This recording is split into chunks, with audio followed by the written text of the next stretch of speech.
Let's say you're post-divorce. You have found someone that you're looking to build a life with, and you've already had a few conversations about money. Maybe you've talked about income and credit scores and financial goals, but you still feel like you're in the dark a little bit and you don't understand why. It's probably because you haven't asked the right financial questions. Now, don't get me wrong, asking about credit scores and income and debt, all of that is fine. However, if you're looking to understand why someone makes the decisions that they make, or really figure out if you're financially compatible, then there are about 5 critical questions that you can't afford not to ask your partner about. As a financial and divorce professional, trust me, I understand that talking about money is uncomfortable. No one wants to have fights about money. No one wants to be uncomfortable, so you probably rather not talk about it at all. I get it. However, it's the very reason I created the Money and Relationship series, because if you want to have a thriving, successful relationship, then you're going to have to be a little uncomfortable, temporarily at least, in order to make your relationship stronger. I also created an entire blog post that goes into more detail about this very topic. In case you want to check it out, the link is in the description. Now, that said, I first want you to have an appreciation for the benefit of having money conversations, because again, I talked about being financially compatible, but you actually want to find this out sooner rather than later. When it comes to preparing for money conversations, you also want to remember that everyone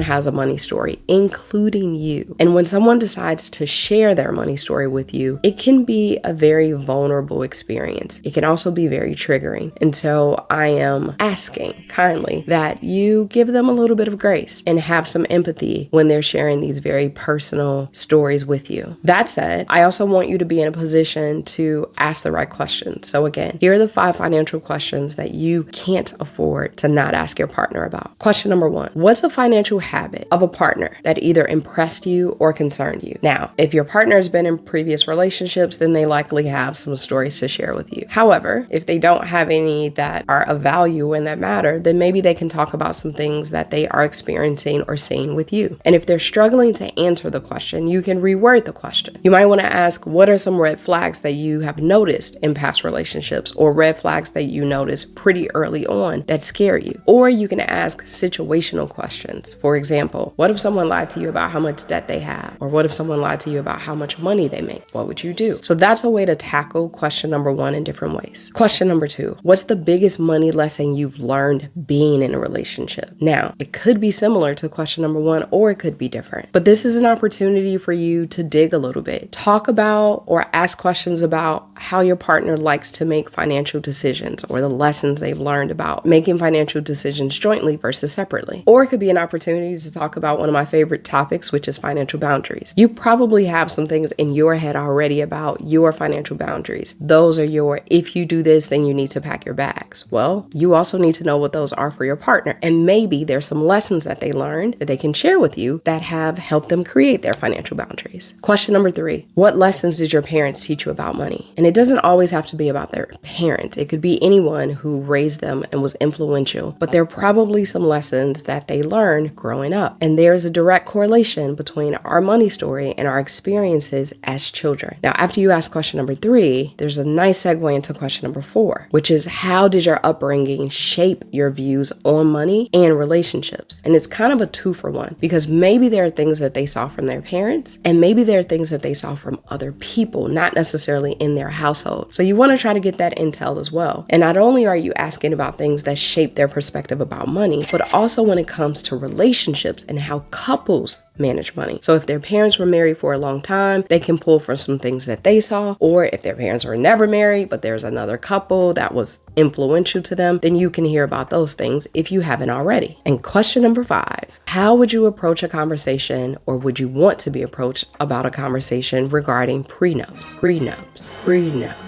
Now, you and your partner may be on the same page about this. Maybe neither one of you wants to have a prenup, or maybe one of you wants to have a prenup and the other one doesn't. So either way, it's important for you to have the conversation and get an understanding about the concerns that both of you may have. Risk, financial security, whatever it is that shapes the perspective. These are things that will be important for you to know before you get married, before you move in together, or before you make really big purchases that are in both of your names. In my signature program, Bring Home the Bacon, these are some of the things that I talk to my clients about, whether it's practicing or role playing, to make sure that they feel comfortable to have these types of conversations or ask these questions when they feel ready. And if you're feeling like you may not be financially compatible with your partner at this point, don't fret. There are ways for you to work through this. There just has to be the ability and the willingness on both of your parts to do so. I want you to remember that it really is an honor to get to understand your partner on a deeper level, especially when it comes to money, because they're talking to you about really important things, but you have an opportunity